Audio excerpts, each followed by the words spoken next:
m'appelle Daniel Delquet et je suis l'auteur d'un recueil de 64 textes intitulé « Une vie, la vie ». Je suis un ancien maître d'école et sportif de bon niveau, adepte assidu de la course à pied, ancien entraîneur et dirigeant sportif, amoureux inconditionnel de la nature, pratiquant le magnétisme. J'ai intitulé mon livre « Une vie, la vie ». On peut se demander pourquoi ce titre. En effet, celui-ci commence et se termine par des points de suspension. De plus, le mot « vie » y est écrit 2 fois, sans majuscule, puis avec une majuscule. Un point après le premier « vie ». Voilà qui peut surprendre. Au cours de la lecture de ces textes, regroupés en 9 thèmes, je vous invite à découvrir le pourquoi, le comment de ce titre. Ces écrits sont souvent inspirés par mes propres expériences de la vie, mes rencontres et mes passions, comme la nature et le sport.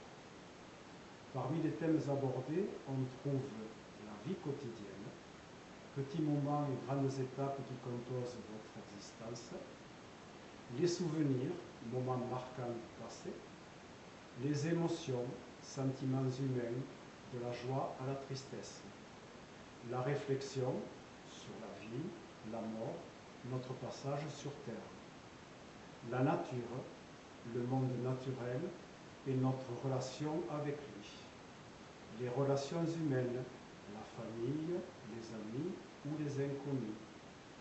Ces thèmes sont abordés à travers des histoires variées qui suggèrent au lecteur de ressentir, de trouver son propre sens, mais aussi à sourire.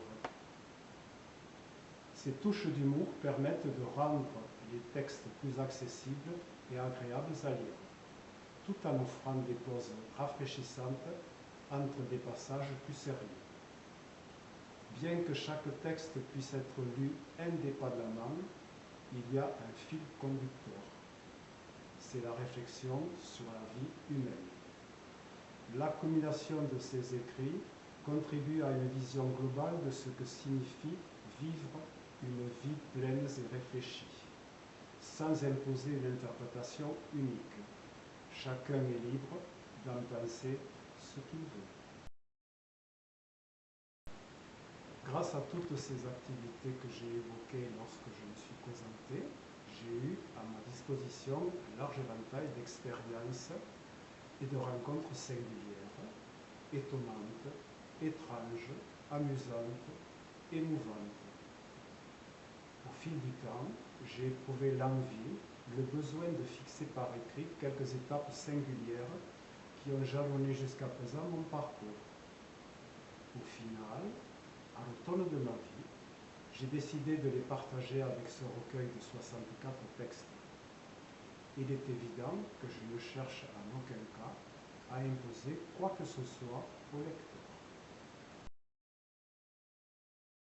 Selon l'intérêt que provoquera mon livre, je pourrais envisager l'écriture d'un autre livre avec d'autres textes basés sur des thèmes déjà utilisés ou sur de nouveaux thèmes. En effet, je n'ai pas encore épuisé toutes mes possibilités. En somme, au fil de la lecture de ces divers textes, j'invite le futur lecteur à s'arrêter, à réfléchir et à apprécier les différentes dimensions de son propre parcours. Mais je ne porte pas un jugement implicite et je ne lui donne pas de solution. La réflexion sur la vie humaine, sur sa vie, est absolument personnelle.